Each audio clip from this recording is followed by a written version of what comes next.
Today, we are going to be talking about why it's important to finish what you started. It is very important to finish what you started because in order to get to that task, in order to build that confidence from yourself, in order to get to your biggest goals and dreams and aspirations, you have to start with the little itty bitty baby task. It's the little things like cleaning your room and stuff like that that matters, like in doing the dishes. It's the little stuff like that.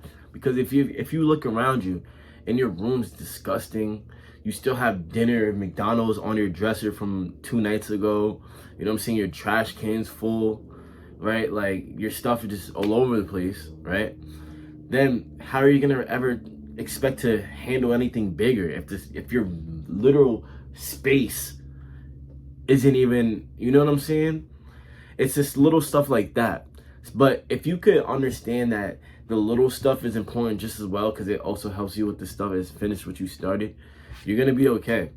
But in this video, I'm gonna have a little talking points onto why and what I have done and what I have learned to help you guys also learn the same thing, to finish what you started. You have to see it through. You gotta push through no matter what. So let's get right into it.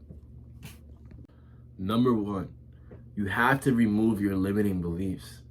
Understanding that you are your own worst enemy at times and you stop yourself from achieving your own goals based on just the beliefs and that you place on yourself. You probably think, oh, I can never be an NBA player. I can never be a new singer. I can never be that baseball player. I can never be better than LeBron James. I can never be in the NBA, one of the greats. I can never be. All those things are just limiting beliefs that you're placing onto yourself. And you could do this consciously or subconsciously. You have to understand and acknowledge and be self-aware when you're putting yourself into those beliefs. You have to switch those I can to I can. That you have to switch that I won't to I will. I can, I'm capable of. Those are little things that you must understand. Because if you don't, you're going to constantly be brought down by society and your regular originality. You don't want to be original. Unless you're cool with where you're at and you don't want to follow your dreams and you're cool with what you're doing. Of course, don't listen to me. Because, what do I know, right? But I'm telling you, if you want to be able to get to that next level, if you want to be able to finish what you start, you have to understand, you have to remove all those those beliefs, because those beliefs are holding you back. The second you remove those, you're going to be able to finish what you start times 10. You're going to be able to never doubt yourself. You're going to have confidence in yourself all the way through, because you know that you could do it. The second thing that I have done was I did the small task first. So for example, in order for you to finish things through, you have to start with the easiest task to finish. That makes the best example. If this is cleaning your room, washing the dishes, making your bed, you can even say making your bed, all right?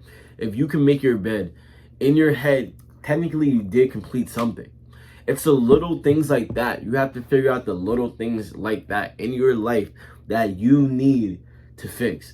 It might be something as maybe as vacuuming your rug. It's just little tasks like that. Because yes, this is annoying. Yes, I get it. It could be postponed to another day.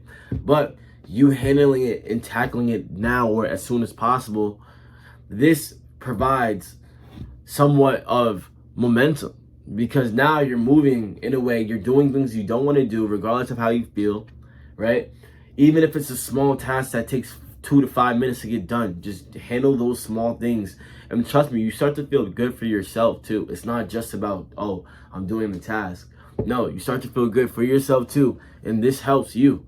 So make sure you're doing that. Start with the little small things, because this, in fact, does help. Number 3, I understood that I needed to have a lifestyle change, not just a change or a temporary change. Most people, they always want to change. When they say they want to change, it's always temporarily or in a certain time period. But you have to understand that in order to get good at something, in order to finish something, in order to see something through, you have to look further down the line. It's not just about, oh, I need to do this quickly because this is coming up. No, in order to really see something through, you have to make a lifestyle change. this is for the rest of your life. So technically, in a way, you could say this is a marathon, not a sprint, right? Cliche, I know. But it works, this analogy works in this frame, because you have to understand that in order for you to get to that next chapter, you can't look at it as a specific end game in mind. You have to look at it as, I'm changing my character for life. For life. So think, for example, I'm gonna put in perspective. When I go to the gym, I'm not thinking I'm going to gym to lose this amount of pounds or gain this amount of muscle, and then once I finally gain it, I just stop. You know? I just think I'm just going to the gym to be healthy, be my best self. Now, my goals are changed more to internally, so it's more about feeling good and being more disciplined and helping my mindset now. Not just about going to the gym to lose weight or gain muscle, or, you know what I'm saying? So it's a different shift. Number 4, there will be challenges, there will be difficulties. You got to understand that this is real life.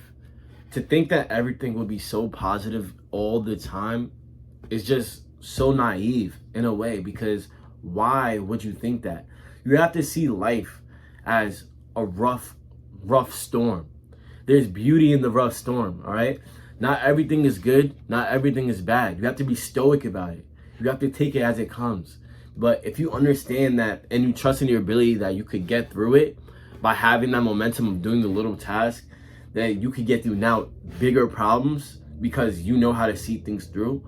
You have confidence in yourself where even if the worst thing is happening to you, you know the next best move. And knowing the next best move and not dwelling on the past and dwelling on the situation that's at hand, that just puts you so far ahead, because now you are reframing difficulties from, oh, this is pity, self-pity, to more of like a challenge and that a hurdle that you could overcome. And just knowing that you could do anything, I'm telling you, that feels so good. And you're self-reliant and you trust in your abilities. No one could tell you anything, I'm telling you. And this helps you see things through. This helps you finish tasks at hand, just knowing that. Number 5, the last one. Put your faith in God. I'm telling you. Put your faith in God, because He will help you. You have to understand that the lack of God is evil, right? The lack of God is evil. And if you're not with God, you're not trying to seek God and find God, you're just going to be dwelling in an unhappy, unfulfilled, evil life. I know this is probably really deep, but just understand that you can get anything you want just by listening to God, just by finding God and trusting in God. I'm telling you. I'm not trying to sound like I'm holier than thou. I'm just like you guys. But I do understand that believing in God is going to help you get to that next chapter. It's going to help you finish what you start. It's going to help you with everything in life. Find God, I'm telling you. But anyways, man, this is your boy Zandy. I hope you guys enjoyed this video. You can finish what you start. It starts with the small things. You just need that one win. I'm telling you, man. I'm telling you. Make sure you're trying your best. Make sure you're going hard, man. I'm telling you. It will pay off one day. Anyways, man, I'm telling you, it's your boy, man, Zanny. I'm off this. Peace.